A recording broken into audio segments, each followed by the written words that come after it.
औसत यानी एवरेज। देखिए औसत का यानी यहाँ पर हम लोग एवरेज की जगह पे मीन भी लिख सकते हैं, यानी मीन भी हम इसको बोलते हैं। जैसे कि आपको लगा, जैसे बोल दिया जाए कि 2, 4, 6, 8, 10 इसका औसत बताइए।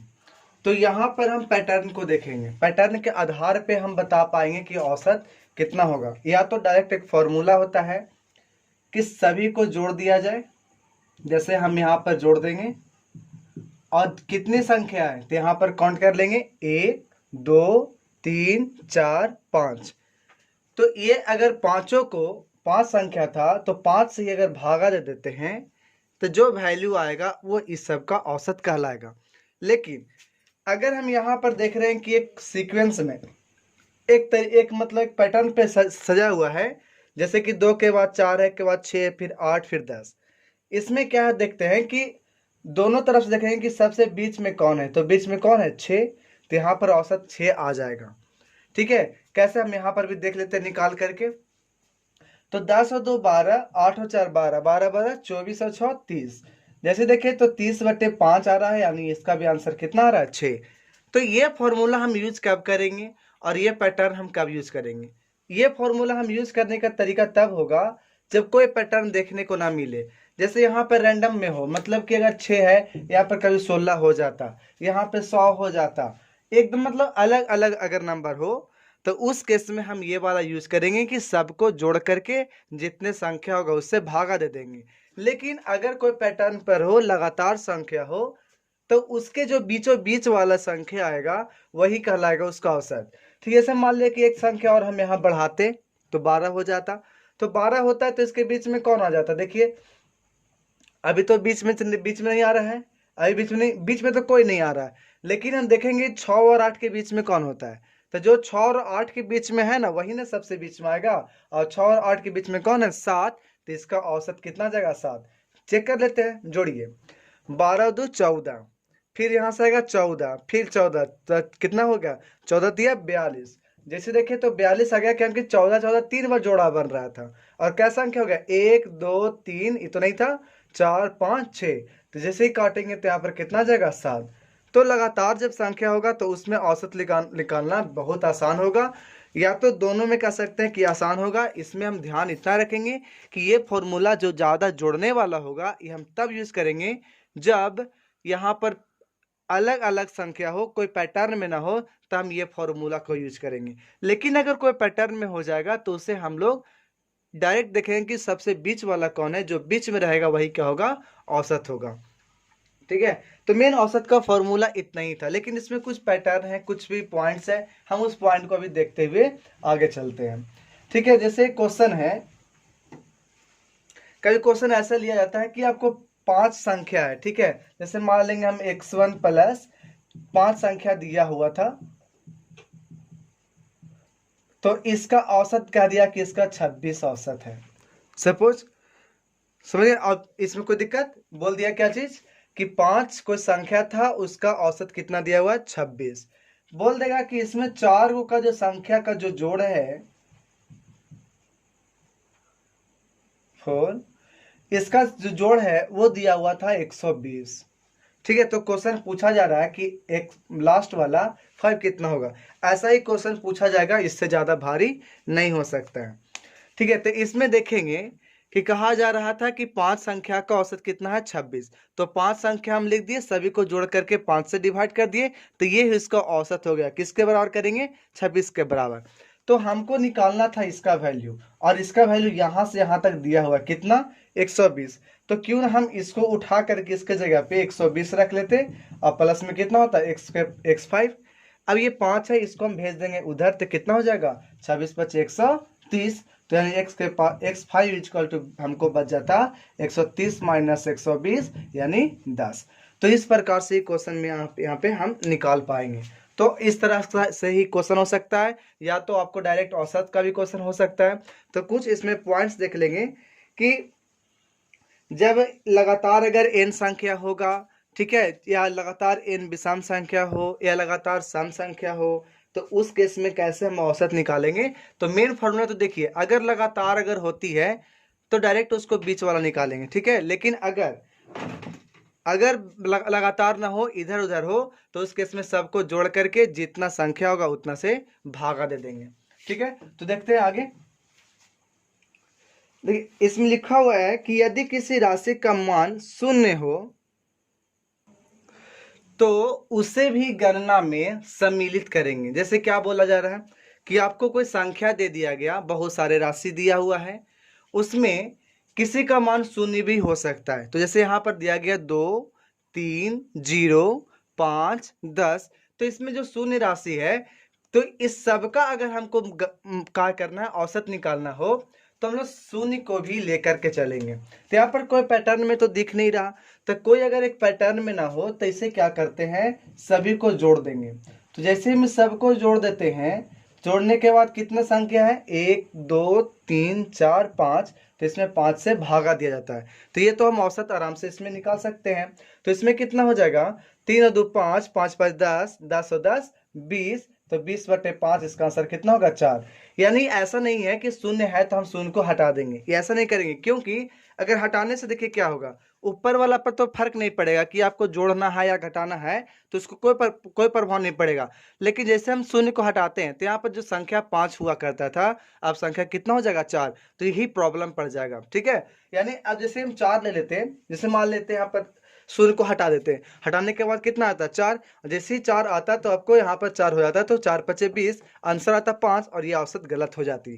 तो यहाँ पे ध्यान रखना कि अगर कोई राशि में कोई भी आपको संख्या दिया हुआ रहे, तो उसमें अगर 0 आ जा रहा है, तो उस 0 को भी हम लोग लेकर के चलेंगे, उसको भी काउंट करेंगे, और उसके आधार पे भी हम लोग औसत उसको देखेंगे, ठीक है। ये नहीं कि हम 0 को खत्म कर दे, ऐसा नहीं करना है। चलिए अगला पॉइंट देखिए, सेकेंड में है कि औसत तथा राशियों, जैसे कि हम पिछले वाला जो था एग्जाम्पल में 2, 3, 0, 5, 10, इसका औसत देखा कितना था, 4।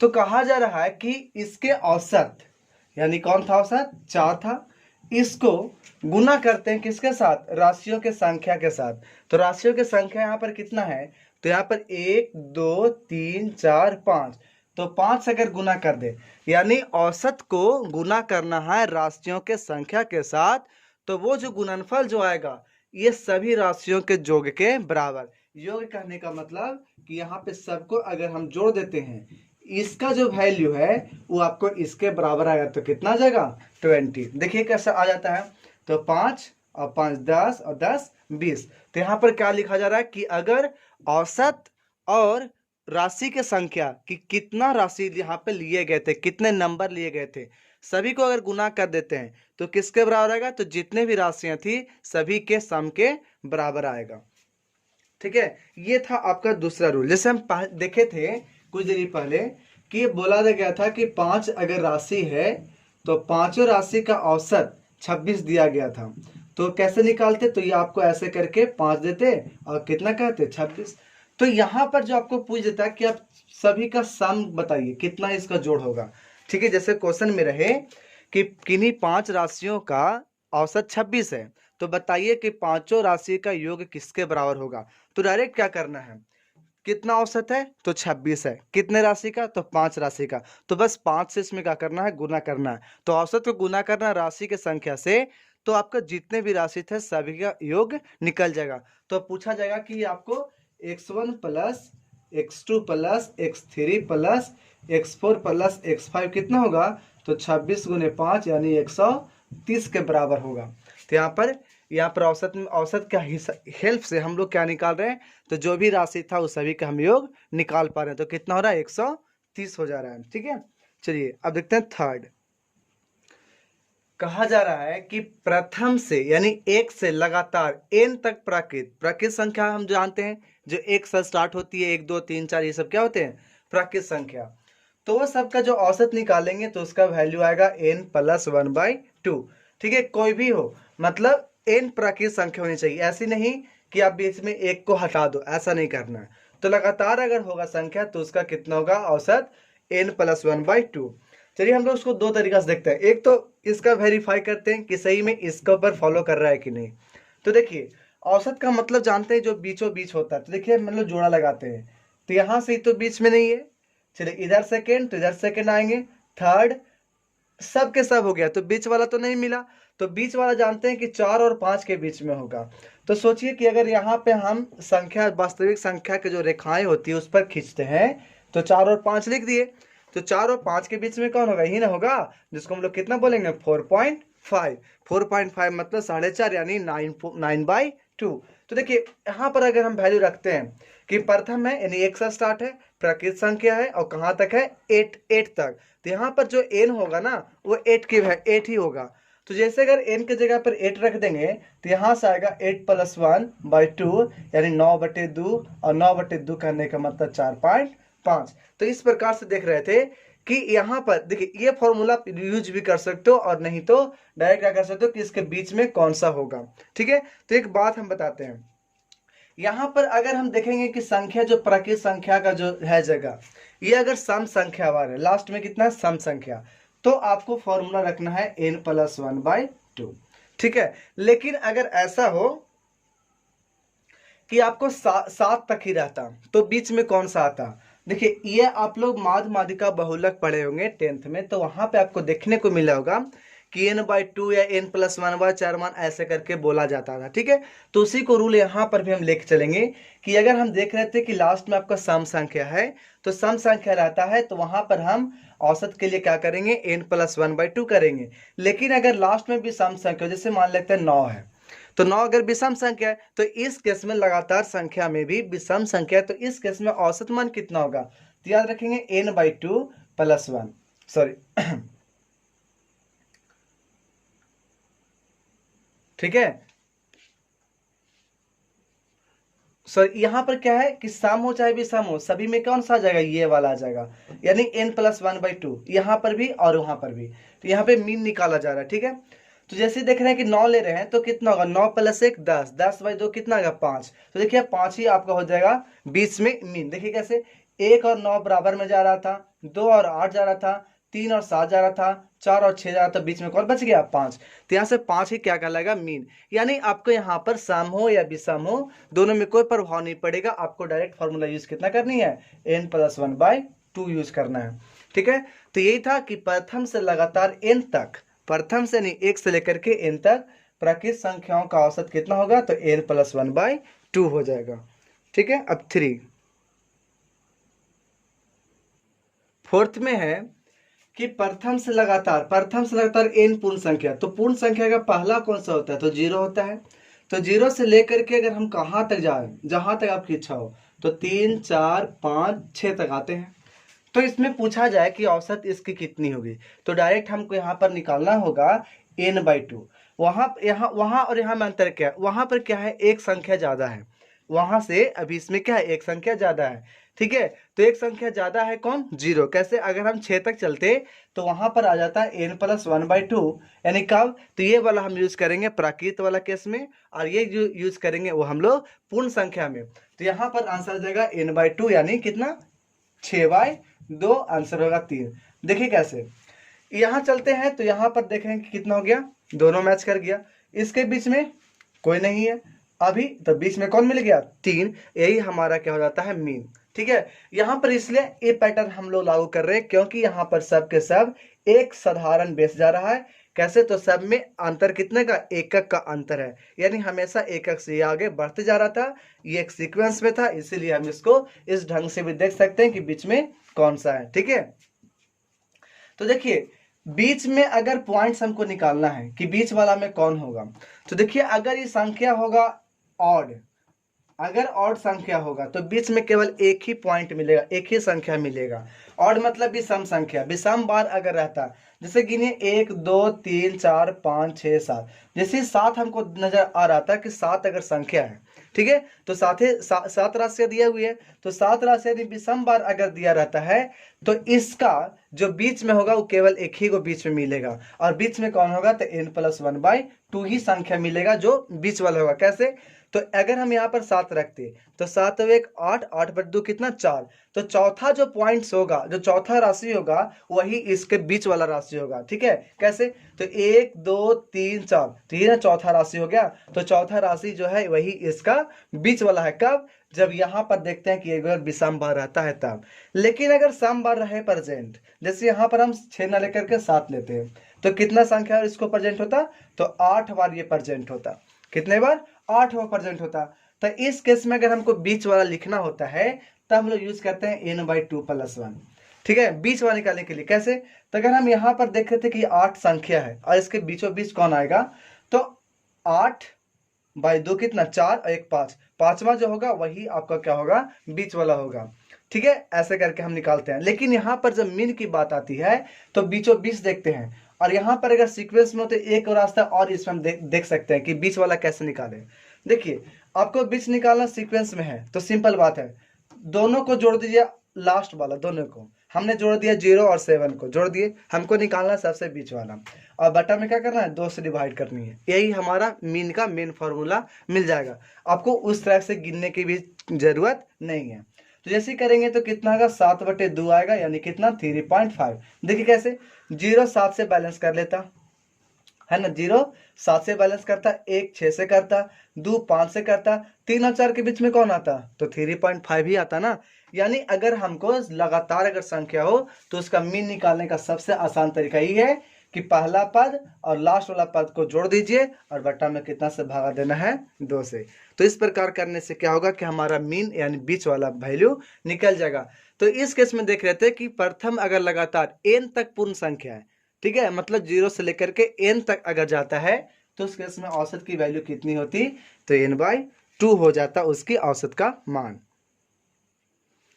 कहा जा रहा है नेक्स्ट में कि प्रथम से लगातार n सम संख्याओं का औसत, जैसे प्रथम सम संख्या कौन होगा, 2 होगा, इसके बाद 4 6 8 फिर 10 12 यहीं तक लेते हैं, मान लेते हैं, और इसका पूछा जा रहा है कि औसत मान कितना होगा।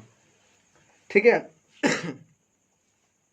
तो इसका औसत मान निकालिए। तो लिखा जा रहा है कि प्रथम से लगातार n सम संख्याओं का औसत मान कितना होगा। तो n मतलब संख्या, तो कितने संख्या यहाँ पर लिखा जा रहा है, तो देख रहे हैं 1 2 3 4 5 6, तो n के वैल्यू कितना हो जाएगा, 6 हो जाएगा। तो n का वैल्यू देखें कि यहाँ पर 6 हो गया, तो इसकी औसत मान कितना होगा, 6 + 1 7। ठीक है, देख लेते हैं। तो देखिए, आपको देखें कि लगातार अगर एक पैटर्न पे अगर चलता रहो तो फर्स्ट वाले को जोड़ दीजिए किसके साथ, लास्ट वाले के साथ, और बट्टा में कितना से डिवाइड करना है, 2 से। जैसे 2 से डिवाइड करेंगे तो 12 और 2 कितना होगा, 14, 14/2 कितना 7। ऐसे भी देखने को मिल गया। एक रास्ता और क्या है, हम इसको हम कर रहे हैं इसके साथ, देखिए तो, फिर इसको इसके साथ, अब इसके साथ, तो इसके बीच में तो कुछ नहीं बच रहा है। तो यहाँ पर देखने को मिलेगा कि 6 और 8 के बीच में कौन होता है, तो 7 होता है। तो यहाँ पर जो n है, n क्या है, तो लास्ट वाला का संख्या का मान नहीं है। यहाँ पर n जो है वो कितना राशि दिया गया है, क्या वो क्वांटिटी था, ठीक है, उसका संख्या तो आपका दिया गया है n। ठीक है, ये नहीं कि लास्ट वाले को हम लोग नाम दे देंगे यही आपका क्या है n, तो ऐसे गलत हो जाएगा। तो इस केस में हम देख रहे थे n क्या है, तो कितने राशियां हैं, तो राशियों की संख्या दिया गया था n, ये ध्यान में रखना है। तो ये सब फॉर्मूला रखने की जरूरत नहीं है, आप डायरेक्टली आप इसको बना सकोगे। ठीक है, कैसे, तो अगर लगातार आपको दिया जाए, जैसे लगातार जहां पर भी बोल देगा तो आप ये फॉर्मूला बेहिचक लगाइए। कौन सा है, पहला का जोड़िए और लास्ट को जोड़िए, बट्टा कितना कर दीजिए, 2 से। ठीक है, अब यही नहीं, आप इसको ऐसे भी कर सकते थे कि अगर फर्स्ट वाला लास्ट को छोड़ दीजिए तो फिर ये दोनों बचेगा 10 और 4, तो आप 4 और 10 को भी जोड़ करके बटा 2 से डिवाइड करोगे तो भी कितना आएगा, 7 ही आने वाला है। ठीक है, ये एपी में आपको पढ़ना है। तो ये जो आसान है, ये चीज में प्रॉब्लम नहीं आने वाली है। तो इसमें आपको याद क्या रखना है कि अगर लगातार आएगा तो उसके इसमें पहला और अंतिम को जोड़ करके बटा कितना से करना है, 2 से। आपको कोई फॉर्मूला याद करने की जरूरत नहीं है। ठीक है, यहां पर है कि लगातार n सम संख्याओं, जैसे असम संख्याओं का वर्ग, जैसे हम लगातार ले रहे हैं 2 का स्क्वायर, 4 का स्क्वायर, 6 का स्क्वायर, 8 का स्क्वायर, 10 का स्क्वायर। तो यहाँ पर कितनी संख्या है, तो 1 2 3 4 5, तो n बराबर कितना होगा, 5। तो ये लगातार सम संख्याओं का वर्गों का अगर हम सभी का औसत निकालना चाहते हैं तो डायरेक्ट आप इस फॉर्मूला पर रख दो, ठीक है। तो औसत कितना आ जाएगा, n बराबर जैसे ही 5 रखेंगे तो यहाँ पर कितना है 2 इंटू एन प्लस 1, यानी कितना होगा 5 प्लस 1 6 हो जाएगा। अब 5 दूना 10 और 1 11, 11/3 जैसे ही कटेगा तो यहाँ से 2 आएगा तो 2 दूना 4, 11 4 44। तो इसका आंसर कितना आने वाला है, 44 आने वाला है। यानी ध्यान रखना है, अगर यहाँ n तक लिखा रहता n तक, तब यहाँ पर हम n बराबर कितना लेते 10, लेकिन लिखा गया n सम संख्या, तो n तक रहता तो हम 10 लेते हैं, लेकिन n सम संख्या कहा जाए तो यहाँ पर काउंट करके लिखेंगे कि कितने संख्या दिए गए हैं, तो जितने संख्या हो गए वही n का मान होगा, ठीक है। लेकिन क्या बोल रहे थे कि अगर यहाँ पर n तक रहता तो आपको लास्ट वाला ही लेना होता n का मान, ठीक है। लेकिन यहाँ पर n का मान नहीं दिया गया है, वो हम उसको गिन करके लिखेंगे कि कितने संख्या कितनी राशि दी गई है, ठीक है। चलिए आगे पीछे बार में था n सम संख्या, तो बताया था n का जो वैल्यू हम लोग काउंट करके लेंगे, लेकिन यहाँ पर लिख दिया n तक। जैसे हम ले लेते हैं यहाँ पर 2 का स्क्वायर, फिर 4 का स्क्वायर, 6 का स्क्वायर, 8 का स्क्वायर, 10 का स्क्वायर। तो यहाँ पर जो n तक बोला है यानी n यहाँ पर कितना हो गया 10 हो जाएगा। तो इस केस में हम n का वैल्यू कितना लेंगे 10। वहां पर और यहाँ पर दोनों का वैल्यू एक ही आएगा, वहां पर कितना था 44, यहाँ पर आप निकाल के देख सकते हो। जैसे हम n बराबर 10 लेंगे तो यहाँ पर कितना होगा 10 और 1 11 हो जाएगा, गुना यहाँ पर जब चलेंगे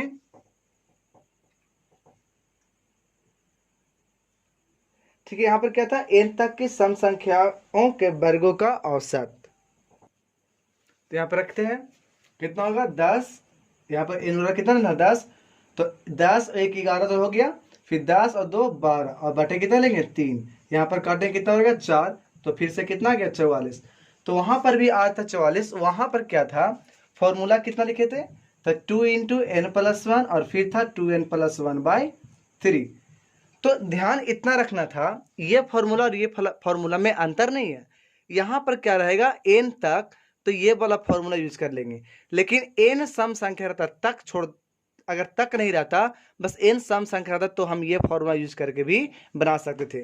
तो यही क्वेश्चंस को हम इस फॉर्मूले से भी बनाए और ये फॉर्मूला से भी हम इसको क्लियर कर पाएंगे, ठीक है। तो ध्यान देना n तक और n सम संख्या दोनों में। देखिए यहां पर है लगातार n तक की विषम संख्याओं के वर्गों का औसत n इंटू एन प्लस 2/3। जैसे n तक हम यहाँ पर 1 का स्क्वायर, फिर यहाँ पर ले रहे हैं 3 का स्क्वायर, 5 का स्क्वायर, 7 का स्क्वायर, 9 का स्क्वायर। यहाँ पर सब विषम संख्या, कितने संख्या लिया गया यहाँ पर, तो n तक बोला यानी कहाँ तक 9 तक, यानी n का वैल्यू कितना हो जाएगा यहाँ पर 9। जैसे ही 9 ले लेंगे तो 9 हो जाएगा, और 9 और 2 कितना होगा 11, और बटा में कितना 3, कटेगा 3 बार में, तो कितना आंसर आएगा 33, ठीक है। लेकिन समझ में आ रहा ना, यहाँ पर क्या ध्यान देना, n तक बोलेगा तो लास्ट वाला ही n का वैल्यू हो जाएगा, लेकिन अगर n रहता तब यहाँ पर हम गिनते 1 2 3 4 5, वो हम n का वैल्यू 5 लेते, लेकिन कब जब n विषम संख्या रहता तब, लेकिन n तक कहा तो हमारा लास्ट वाला वैल्यू ही n का मान कहलाता है। यहाँ पर था कि लगातार n तक, फिर है n तक प्राकृत संख्याओं के वर्गों का योग, यानी आपको 1 का स्क्वायर से लेकर के, यानी ये सब जहां तक आप जाते हो, मान लेते हैं 6 का स्क्वायर तक जाते हैं, इसका औसत पूछा जाता है, तो आप औसत कैसे निकालते, अगर हम यहाँ n dot dot n square करते मान लिया जाए तो औसत कैसे निकालते, तो आपको टोटल वैल्यू कितना है n को है, तो n को हम यहाँ पर लिखना पड़ता। तो देखिए आप जानते होंगे कि सभी का अगर 1 से लेकर के n तक सभी के वर्गों का योग करना है तो फॉर्मूला होता है n इंटू एन प्लस 1 और 2n प्लस 1/6।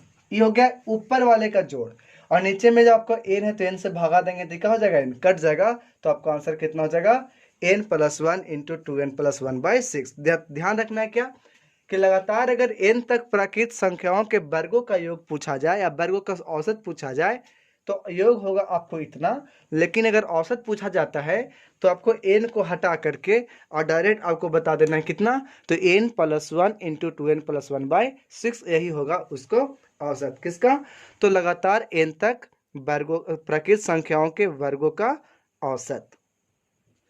कहा जा रहा है कि n तक कि प्राकृत संख्याओं के घनों का औसत, यानी 1 का क्यूब, 2 का क्यूब, 3 का क्यूब, 4 का क्यूब से लेकर के n का क्यूब तक रहेगा, तो उस केस में इसका औसत पूछा जा रहा है कि औसत कितना होगा। तो औसत इसका आपको बताया जा रहा है कि n इंटू एन प्लस 1 का होल स्क्वायर बटे 4। देखिए कैसे होगा। अब जानते हो कि इसका औसत निकालना है तो इसको क्या करना है, सबको जोड़ना होगा और जोड़ करके संख्या कितना n से भागा देंगे। ठीक है, तो इसका जो ऊपर वाले का जो जोड़ होता है वो n इंटू एन प्लस 1/2 का होल स्क्वायर होता है। तो नीचे में कितना करना पड़ेगा, n। अब इसको होल स्क्वायर को हम तोड़ देते हैं तो n स्क्वायर हो जाएगा और यहाँ से आएगा n प्लस 1 का होल स्क्वायर और नीचे में कितना होगा 2 का स्क्वायर 4 और ये वाला n रहेगा। एगो n से एगो n कट जाएगा तो आपको देखने को मिलेगा n इंटू एन प्लस 1 का होल स्क्वायर और बटा में कितना होगा 4। तो ये जो है लगातार अगर n तक की प्राकृत n तक की, यानी n का वैल्यू कौन होगा, जो लास्ट वाला संख्या होगा उसका अगर पूछा जाता है औसत, तो डायरेक्ट हम लिखेंगे कि जो फॉर्मूला होता था उसमें एक n को क्या कर देंगे, खत्म कर देंगे, यानी n इंटू एन प्लस 1 का होल स्क्वायर और बटा में 4 कर देंगे। ठीक है, यहाँ पर 2 नहीं रखेंगे। चलिए नेक्स्ट है, यहाँ पर है कि जैसे यहाँ से यहाँ तक एक दूरी हो गया s और यहाँ से एक दूरी हो गया s, मतलब बराबर बराबर दूरी है लेकिन अलग अलग चाल से चला जा रहा है। जैसे कि यहाँ पर कह देंगे कि 30 किलोमीटर पर आवर से ये चल रहा था यहाँ पे, और यहाँ पे चल रहा है चलिए मानते हैं 20 किलोमीटर पर आवर। यानी क्या देखने को मिल रहा है कि बराबर दूरी, ये दूरी और ये दूरी दोनों बराबर है, तो बराबर दूरी अलग अलग चाल से चली जा रही है। तो इस केस में कहा जाएगा कि औसत चाल कितना आया, तो डायरेक्ट क्या करना है कि दोनों को ऊपर में गुना कर देना है। तो गुना कर दिए और नीचे में दोनों को क्या करना है, जोड़ देना है। तो जैसे देखेंगे यहाँ पर तो कितना होगा, 3 दूनी 6, 6 दूनी 1200 ऊपर में आ जाएगा और नीचे में 50 आ जाएगा। जिससे ये कट जाए तो कितने बार आ जाएगा, 60 बार, सॉरी 24। तो बोलेंगे कि 24 किलोमीटर पर आवर उसकी औसत चाल होगी। ठीक है, ये देखने को मिलेगा। ये कब यूज करेंगे, ये वाला जब दूरी बराबर हो, यानी समान दूरी हो लेकिन अलग अलग चाल से चला जाए। इसको देखिए यह ऐसे हार्मोनिक प्रोग्रेशन पर आ जाता है। ठीक है, बनाना चाहेंगे तो औसत जो दूरी का औसत चाल का फॉर्मूला होता है कुल दूरी बट्टे कुल समय। तो यहाँ पर हमको समय निकालना पड़ेगा क्योंकि दूरी हमको पता है कि दोनों दूरी बराबर है। इस केस से हम बना सकते थे, लेकिन यहाँ पर याद कर लेना है कि अगर ऐसी सिचुएशन हो, कब, जब दूरी समान हो और चाल अलग अलग हो और समय नहीं दिया हो। ठीक है, दूरी समान हो और चाल अलग अलग हो तो उस केस में औसत चाल कितना हो जाएगा, तो 2 इंटू एक्स वाई बटे एक्स प्लस वाई। ठीक है, ये लेक्चर बहुत लॉन्ग हो गया आज। ठीक है, तो कुछ थ्योरी और बच चुका है, उस थ्योरी को हम लोग जो क्वेश्चन प्रैक्टिस करेंगे उस लेक्चर में उसको कवर करेंगे। ठीक है, तो हम लोग नेक्स्ट लेक्चर में इसको स्टार्ट करेंगे। देखिए औसत जो हम लोग पढ़ रहे थे ये पढ़ रहे हैं पॉलिटेक्निक का बुक से, लेकिन अगर हम स्टार्ट करते हैं नव अंक गणित जो RS अग्रवाल का आती है एक मोटी सी बुक, उसको अगर कवर करेंगे तो उसमें औसत आपको डिटेल पढ़ाया जाएगा। ठीक है, और उसको भी स्टार्ट किया जाएगा इसी प्लेटफॉर्म पे। ठीक है, तो अभी हम लोग पॉलिटेक्निक का स्टार्ट कर रहे थे तो पॉलिटेक्निक को ही क्लियर कर करके और उसके बाद हम उस पर काम करेंगे। ठीक है, तो हम अगला दिन पढ़ेंगे अभ्यास प्रश्न, कुछ क्वेश्चन करेंगे और थ्योरी उसका जो बचा हुआ उसको भी हम लोग क्लियर कर लेंगे। ठीक है।